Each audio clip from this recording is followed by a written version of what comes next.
Yeah, I mean, you got to start with giving them credit, right? I mean, they've completely changed their program around, and I mean, there's a lot of electricity going through Boulder right now, which is really cool.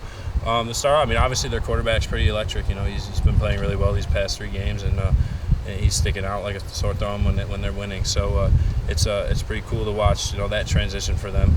And obviously the atmosphere this weekend is going to be really fun. It's going to be what all Duck fans love in Autzen. You know, it's going to be loud and fun. The students are back, so it's going to be nice and exciting for everyone. What is it about Shador that sticks out like a sore thumb? What does he do that's going to present challenges to you? Yeah, I think, I mean, he kind of just, no one really knew what to expect from the Colorado team, obviously, and you know, the way, you know, they came out, they beat TCU right away, and you know how much of an impact he had on that game just throwing the ball.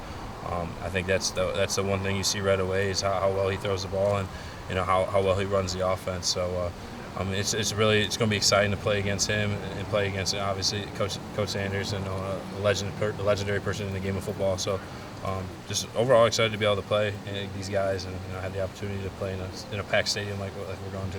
They push tempo pretty fast. Just the importance of you guys being ready for that. How big of a factor is that going to be for you guys? I mean, it's not something we haven't faced already. I mean, Texas Tech, you know, they ran the ball pretty fast. You know what I'm saying? Not necessarily ran the ball, but they snapped the ball in between snaps pretty fast. So it's something we've seen already, but you know that doesn't draw the wave that we have to be ready for it again.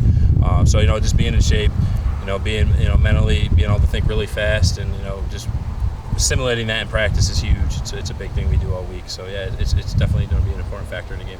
You face some quarterbacks who are, say, more escapability necessarily than threats to run by way of Shador extends plays, gets outside the pocket. Guys like Jane Delore you faced before, Cam Ward at Washington State was kind of similar in that way.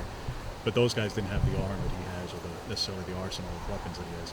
What's unique about Shador and his escapability, and in your role, how you try to corral that?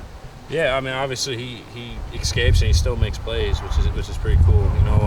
You know, our job is to be able to keep him trapped in the pocket and put pressure right in his face. So that's kind of what we're going to try to do as a defensive line is just pass rush our butts off and try to get to him and don't let him escape. Obviously he's able to extend plays, which can possibly get his receivers open longer. So the back end has to lock down, and we have to work together as a rushing coverage to make sure that he doesn't have the ability to make big plays. As one of the interior defensive linemen after their left tackle, so he said last season ahead of that game, they've talked a lot over this season of everything's personal. Different rivalries personal. If somebody said something, it's personal.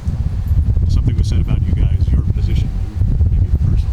Yeah. Did you take that personally last year? Do you take it personally into this game? I think you got to take every game personal. I mean, it's something that you look at, but at the end of the day, we're really focused on what we're doing in our mission to accomplish our goals in this game.